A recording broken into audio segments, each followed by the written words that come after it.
하나님께서 이 화목하게 해주신 그 하나님을 이렇게 깨우쳐 주시는 거예요. 그러니까 그런 것을 쫓아내는 길은 역시 마음에 예수님이 오셔야 평화가 생기고. 이태근 목사입니다. 오늘도 이렇게 시청해주셔서 대단히 감사합니다. 우리 이진우 목사님 나오셨습니다. 네, 안녕하세요. 네, 우리 이영경 사모님 나오셨습니다. 제가 제주도를 갔다 왔는데 그 어떤 그 식물원 비슷한 곳인데 갈등이라는 나무가 있더라고요. 네. 등나무하고 칡나무하고 서로 싸우는 거예요. 이렇게 이제 나무가 올라가면은 네네. 칡나무가 이렇게 이제 따라 올라가잖아요. 네네. 그럼 등나무가 올라가면서 칡나무를 죽이는 거예요. 그러면 이제 칡나무가 다음번에 또 올라와서 이제 등나무를 죽이는 거예요. 그래서 이제 그게 제목이 갈등이야. 서로 있으면서 서로 이제 싸우는 거죠. 네, 그런 거 보세요. 식물계도 저런 게 있구나. 또 뭐 우리가 보면은 바다에 이렇게 물고기들도 서로 싸우잖아요. 상어가 지나가면 다 도망가잖아요. 네. 그죠? 그런 것처럼 인간 사이에는 서로 갈등이 있죠. 그 갈등을 이제 해소해야 되는데, 그래서 이제 사람이 서로 마음도 편하고 화평하게 하는데 그 말씀을 보죠. 네. 오늘의 말씀은 마태복음 5장 9절의 말씀입니다. 화평케 하는 자는 복이 있나니 그들이 하나님의 아들이라 일컬음을 받을 것이며, 이 말씀입니다. 그래서 옛날에는 이제 전쟁을 하면 영토 전쟁하잖아요. 그래서 이제 페르시아가 그다음에 이제 헬라가, 그다음에 로마가 다 땅들을 뺏고 사람 죽이고 막 하잖아요. 그러니까 전쟁만 나면 굉장한 거예요. 그렇죠. 전쟁 가서 또 노예 끌고 오고 남의 가정들을 다 끌고서 노예를 삼고 또 남자는 다 죽이고, 이게 옛날 정제는 정말 살벌해요. 예? 그래가지고 또 끌어다가 노예들 오면은 로마의 그 시저 군대 있을 때 보면은 노예 잡아다가 십자가 달아가지고 수백 리를 십자가 달아가지고 사람들 죽이고, 그거 대단했더라고요. 그 다음에 또 이제 기독교하고 이슬람에서 이제 종교 전쟁이 일어나고 또 십자가 전쟁이 일어나고, 예? 그 다음에 사상 전쟁이 일어나고, 민주주의 공산주의하고 또 이제 사상 전쟁이 일어나고, 예? 그 다음에 요즘은 또 문화 전쟁이 일어나가지고 기독교하고 또 동성애하고 또 한바탕하고 또 테러도 있었고, 하여튼 편안한 날이 없어요. 가만히 보면, 그죠? 네. 네, 맨날 뉴스에 나오는 게 9.11 때, 9.11 때 전 뉴욕 무역센터 망가지고, 저는 그 아침에 봤는데 기가 차더라고요. 9.11 무너지는 거 보고. 네. 나는 저게 무슨 연속극인 줄 알았어요. 비행기에서 치는 거 보고. 정말 보셨죠? 예, 너무 놀랐죠. 제가 그날 9.11 테러가 있을 때 희한하게 제가 여기 손인가 이 손에 손을 뱄어요. 크게 뱄습니다. 깜짝 놀랐죠. 근데 그 일이 일어난 거예요. 야, 이게 뭔 일인가. 근데 제가 9.11 테러가 있고, 그리고 그 무너져 내리는 그 모습 보고, 와, 어떻게 저런 일이 일어날 수 있을까. 그로 인해서 이제 엄청나게 많은 인원이, 생명이, 이제 죽음으로 가고 그랬는데, 근데 그것뿐만이 아니라 지금 전 세계적으로 아주 지금 코로나로 인해서 많은 일들이 또 일어나고, 많은 생명을 또 잃고, 이런 게 뭘까, 이런 생각을 해봅니다. 그러면서 제가 요즘에 이제 예초기로 식물이 이렇게 이제 잡초들이 자라면 이렇게 깎아주거든요. 깎아주면서 이렇게 자세히 보니까 가시 넝쿨에 또 요즘 그런 비슷한 류가 또 같이 이렇게 자라요. 그리고 나무들도 죽이고 다른 식물들도 죽이는 그 모습 보고, 야, 이거 끼리끼리 논다. 끼리끼리. 그러니까 사단 마귀 귀신이 나오잖아요. 그러니까 악한 것들은 악한 것끼리 노나 보다. 이게 그들이 하는 것은 남을 죽이는 거예요. 그 왜 남을 죽일까? 그냥 남도 존중해주고 서로 이렇게 상생할 수 있게끔 하는 게 좋지 않을까, 그런 생각을 하는데 그게 잘 안 되나 봐요, 세상은. 요즘 이제 코로나 때문에 사실 사람 만나면 반갑고 네네. 같이 대화하면서 카페에서 그런 분위기가 있었는데 경계하죠. 지금은 이제 경계하는 거죠. 저 사람 코로나 환자 아니야? 네. 확진자 아니야? 손도 못 잡고. 네, 못 잡고.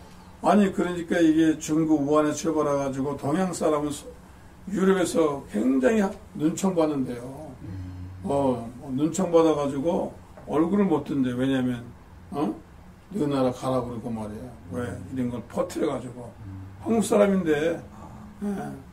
그래서 동양 사람이 굉장히 지금 아주 눈총을 받고 불편한 대접을 받는다 그러더라고요. 그러면 평화가 없잖아요. 그래서 사람은 이제 마음의 평안도 필요하고 환경도 편안하고 다 편안한데 이제 불안한 거예요. 근데 성경에 보면 이제 그 가인과 아벨 사이가 형제 사이가 아닙니까? 근데 뭐 때문에 싸웠어요? 시기하고 질투부터 시작된 그러니까 거죠. 재단에 네네네. 그 하나님이 흠양하시는 그 예배가 있었고 네. 제물이 있었고 흠양하지 않는 제물이 있었죠. 근데 거기에서 그 동생을 가인이 아벨을 이제 죽이겠다는 어떤 나쁜 마음을 누가 줬겠나 생각을 해보니까 사단과 귀신이 준 거가 같아요. 그래서 우리가 우리 형제를 우리가 죽일 수 없잖아요. 죽여서도 안 되고. 근데 사단망의 귀신들이 뒤에서 조종을 그렇게 하나보다. 영적인 그런 것을 하나보다. 그런 생각을 해봅니다. 그 다음에 이제 야곱과 에서. 네네. 야곱과 에서의 관계는 이제 어떤 관계냐면 이제 에서가 장자권이 있는데 네네. 야곱이 그 장자권을 팥죽 한 그릇 팔죠. 가치를 모르고. 네네. 근데 나중에 알고 보니까 야곱이 축복을 받았단 말이에요. 그러니까 네네. 에서가 화가 나니까 네네. 죽이려고 하니까 야곱이 도망간단 말이에요. 네. 그러면서 이제 객지 생활 한 20년 동안 이제 굉장히 불안한 과정이에요. 근데 다른 사람하고 불안한 것도 좋지만은 형제끼리 불안한 건 상당히 어려울 것 같아요. 그죠? 그렇죠. 많은 사람들이 되게 형제끼리 불안한 사람도 있잖아요. 성경에 나오잖아요. 예?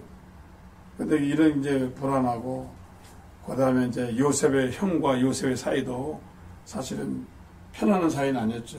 그렇죠. 정말 이런 근데 우리가 서로 화목하는 게 굉장히 필요한 것 같아요. 그래서 어떻게 이제 화목하면 될 것 같아요? 형제 사이는. 양보하고 네. 이해해주고 받아주고 나와 다르다고 틀린 게 아니기 때문에 제가 어떤 목사님 그 말씀하셨어요. 나와 다르다고 틀린 게 아니다. 서로를 존중해주고 이해해주고 그리고 받아주면 다르다고 틀리다고 얘기 안 할 것이다. 그래서 나와 다른 것은 당연한 거니까 그것을 받아주고 이해해준다면 서로를 존중해준다면 그런 시기 질투 미워하는 마음이 없어지지 않을까 그런 생각을 해보는데 또 영적인 생각도 해봅니다. 하나님께서는 내가 화평을 주러 온 것이 아니라 검을 주러 왔다. 이게 검이란 또 하나님의 말씀이잖아요. 그래서 화평은 아비와 자식과 그리고 형제들 모든 것을 다 얘기를 하세요. 그리고 시어머니와 며느리 그리고 이런 화평이 아닌 것을 주로 오신 것은 말씀을 주러 오셨다고. 그 말씀을 이렇게 묵상해 보니까 그런 말씀인 것 같아요. 세상 안에서 이 세상은 사단마귀 귀신이 지고 있고 공중권세를 지고 있기 때문에 그 안에서 화목보다 더 중요한 것은 하나님 말씀 가지고 말씀으로 이 세상을 살아나가야 된다. 그리고 처음에는 화평이 있을지 불화가 있을지 모르겠지만 나중에 결국은 좋으신 하나님께서 이 화목하게 해주시는 그 하나님을 이렇게 깨우쳐 주시는 것 같습니다. 제가 그 예루살렘에 성지순례 목사님들 모시고 한번 인도한 적이 있는데 감람산을 가야 돼요. 근데 우리 그 드라이버가 버스를 안 간다는 거예요. 자기는 안 간다는 거예요. 자기 유대인인데 감람산 가는 건 아랍 지역이기 때문에 팔레스타인 못 간다는 거예요. 그래서 버스를 바꿔 타라고 그러더라고요. 아니, 그래서 황당해가지고 아니 무슨 그런 소리가 있냐 그러니까 안 된대요. 그래서 또 이제 아랍 사람은 회사를 불러가지고 감남산 올라갔어요. 또 이제 감남산에서 또 내려올 때는 예루살렘 내려오니까 또 유대 사람이 운전해야 돼. 또 실로암을 가는데 그 실로암도 또 팔레스타인 지역에 또 아랍 사람 가야 돼. 아니 여기서 저기 가는데도 택시가 가고 안 가고 달라. 그리고 식당에 가면 전부 총 들고 앉아 있어요. 순교들이. 네? 테러 폭탄 생길까봐. 그러니 이게 뭐래요? 예수님이 나신 평화의 도시에 이게 중무장들하고 사니까 지금도 그러잖아요. 방벽 치고 베들레헴에 사는 사람들이 이렇게 예루살렘에 나올 때 전부 나올 때 신문 조사하고 출퇴근하는 것도 매번. 그러니 얼마나 힘들어요. 그리고 매일 그냥 뭐 테러 생기고 그러니 정말 그런데 그 이제 예수님이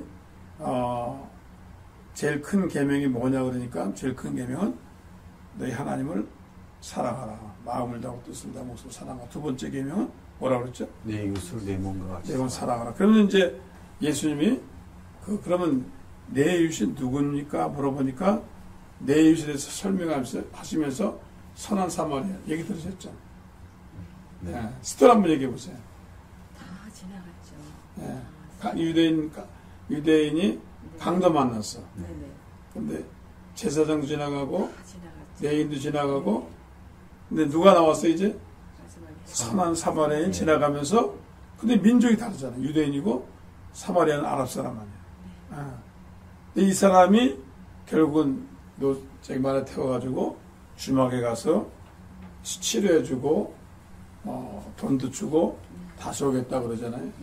그러면서 이제 예수님 물어보는 거예요. 누가 이웃이냐? 내인이냐? 제사장이냐? 이와 같이 너희들도 하라. 그러니까 첫째는 이제 국적을 초월했고 종교를 초월했고 그죠? 모든 걸 초월했어요. 그래서 이제 이런 자세로 신앙을 해야 되지 않겠는가? 그러면 화평이 오는데 지금 이제 그렇지 않잖아요. 뭐 종교의 갈등이 있어서 이슬람하고 기독교, 천주교하고 이슬람 또 뭐 불교하고 뭐 또 뭐 힌두교하고 또 뭐 갈등이 있고 또 민주주의냐 공산주의냐 또 뭐 문화적인 갈등이 있어가지고 사실은 아직도 뭐 전쟁터죠. 많은 사람들이 그죠? 인종 갈등도 있고 미국에도 아직 인종 갈등이 있죠. 인종 갈등도 있고 네. 또한 종교의 갈등도 있고 많은 어떤 갈등이 있는 것 같아요. 그래서 이념의 갈등도 있고 그래서 그런 갈등을 조장하는 것이 누굴까? 그 뒷배경이 누굴까? 가만히 생각해 보니까 갈라놓고 찢어놓고 분란을 일으키는 것은 사단마귀 귀신이구나. 그 사단마귀 귀신을 쫓아내야 되는구나. 쫓아내는 것은 기도밖에 없구나. 이런 류의 종류는 기도밖에 없다고 하셨어요. 그래서 이런 류의 것을 이제 사단마귀 귀신을 쫓아내는 건 예수님이 다 이루셨기 때문에 내 이름으로 귀신 쫓아내는 그 말씀처럼 우리가 살면서 예수님을 만나고 우리가 영적인 전쟁이 늘 일어나니까 영적인 전쟁을 할 때는 승리 하나님이신 걸 믿고 그리고 승리 하나님을 예수님을 믿고 예수님의 이름으로 귀신을 쫓아내면 귀신은 100% 물러나게 돼 있고요. 그래서 승리의 삶을 하나님이 살라고 우리를 부르신 게 아닌가 그런 생각을 해봅니다. 근데 이제 미국에서 제가 살아보니까 미국은 청교도의 나라 아니에요. 네. 기독교의 나라니까 근본적으로 이방인에 대한 너그러운 마음이 있어요. 네. 그래서 양자도 잘하고 또 이렇게 가난한 사람 도와주는데 60년대 이후부터 그 청교도 문화가 사라지고 세상적인 그 문화가 들어오고 그러니까 이 사람들은 이제 뭐 이게 물질 문명이니까 신앙을 떠났으니까 그래서 이제 인종차별이 다시 이제 일어나기 시작하고 가치관의 차이가 들으니까 여러 가지 이제 차별을 하기 시작하는 거죠. 네. 보이지 않게. 그래서 이제 흑인들을 차별하면 안 되는데 같은 경찰에도 흑인들한테 상당히 심하게 해가지고 막 폭동이 일어나고 그랬잖아요. 그래서 결국 신앙을 제가 볼 때는 청교도를 세운 이 나라가 신앙을 떠나니까 결국 세상 사람하고 똑같이 시기하고 질투하고 미워하는 거예요. 사실 그 옛날에는 안 그랬단 말이에요. 예. 그러지 않았단 말이에요. 그래서 예수님이 마태복음에 들어와서 악한 자를 대역하지 말고 은혜로 대하고 오릴 가면 심리를 가고 고수를 대면 속옷을 주고 뭐 오른편 딸을 대면 왼편을 대는데 사실 힘들죠. 힘들지만 그게 가치관이란 말이에요. 기독교는 가치관이란 말이에요. 누군가 한 사람이 끝을 내줘야 돼요. 그죠? 똑같이 맨날 원수가 보면 되겠어요. 그래서 요즘에 그런 말이 많이 이제 떠들고 있어요. 그분이 오실 때가 됐다. 네, 이제 때가 됐다. 세상의 종말이 이 때가 아닌가 그런 얘기를 이제 여러 곳에서 하는 것 같아요. 근데 뭐 그때는 우리가 모른다고 하셨고, 근데 저는 그런 생각을 해봐요. 뭐 하나님 보내신 것도 하나님이시고 또 부르시는 것도 하나님이실 텐데 우리가 언제 가든 그때까지 이 하루하루를 매 순간순간을 하나님께 예배드리고 찬양드리면서 감사함으로 살아야 되지 않을까. 이런 세상이 힘들고 어렵고 악한 이런 세상에서 우리가 지킬 수는 없어요. 우리가 지킬 수는 없지만 우리는 하나님께 기도하고 매달리는 수밖에 없다. 그런 생각을 해봅니다. 정말 힘든 세상인데 제일 중요한 건 우리의 마음을 지키는 거예요. 네. 근데 우리 마음을 지킬 수가 없으니까 예수님이 오셔서 내 마음의 평화를 예수님이 오셔야 내 마음의 욕심과 시기와 미움 때문에 생기는 거 아니에요? 다툼이. 그렇죠. 욕심이 생기는 거 아닙니까? 그러니까 그런 것을 쫓아내는 길은 역시 마음에 예수님이 오셔야 평화가 생기고 또 두렵고 어렵고 힘들 때도 결국은 의지할 대상이 있어야 되는데 그렇죠. 예수님이 계시면 의지의 대상이 되니까 네네. 어린아이가 엄마만 있으면 자잖아요. 네. 똑같은 입장이죠. 예수님이 내 안에 있으면 뭐 힘들지 않죠. 그런 것 같아요. 이제 저는 이제 하나님 만나기 전에는 그냥 이렇게 나쁜 걸 보면 이렇게 좀 대적하고 막 이랬었는데 예수님 만나고 나서 이제 성경의 말씀을 보니까 대적하는 것도 좋지만 왜 하느냐? 근데 성경 말씀을 보니까 양보하고 이해하고 받아주라고 하시는데 그러면서도 또 영적인 싸움을 하라고 하시거든요. 그러면 우리가 그냥 있는 것이 아니라 영적인 싸움을 해서 승리 하나님을 믿으라고 또 하시고 그러니까 그냥 져주는 게 아니라 영적인 싸움은 악은 물리치라고 하셨거든요. 그러면 영적인 싸움이 일어난다는 말씀이시고 그래서 악에 대해서 우리가 영적으로 싸워야 된다. 그리고 그 뒤에 우리는 그냥 사람을 미워하지 말라고 하나님 성경의 말씀이 있으니까 미워하지 않되 그 뒤에서 누가 조종하느냐? 악의 세력, 사단마귀 귀신이 조종을 한다는 거죠. 그러면 사단마귀 귀신이 여태까지 이렇게 사람들을 공격을 해오면 사람을 미워하지 말고 그 뒤에 있는 악한 영을 물리쳐주고 그리고 대적하라는 그 말씀이 아닌가. 그래서 우리가 할 수 있는 것은 우리가 할 수 없지만 예수님이 다 이루셨기 때문에 예수님을 믿고 예수님의 그 힘을 예수님의 그 전지전능함을 믿고 그리고 예수님의 이름으로 귀신을 쫓아내면 성경 말씀대로 믿는 자들에게 이런 표적이 따르리니 그들이 내 이름으로 귀신을 쫓아내며 이 말씀이 이루어질 것 같습니다. 그래서 오늘 이제 사람들 마음속에 미움과 시기와 질투가 있고 욕심이 있기 때문에 마음이 편안하지 않고 네. 또 환경이 또 그렇게 만들고 그러나 이제 우리에게 예수님은 감당할 시험을 안 주시니까 예수님을 믿는 사람에게는 그 믿음을 통해서 예수님 오셔서 우리의 욕심과 시기와 미움과 질투 이런 것을 몰아주시고 하나님을 의지하는 마음과 평화로운 마음을 우리에게 주시기 믿습니다. 여러분 불안하십니까? 힘드십니까? 미움이 생기십니까? 예수 그리스도를 마음속에 영접하시면은 예수님 여러분의 진정한 마음의 평화를 주실 줄로 믿습니다. 오늘도 시청해 주셔서 감사합니다. 다음 시간에 또 뵙겠습니다. 감사합니다.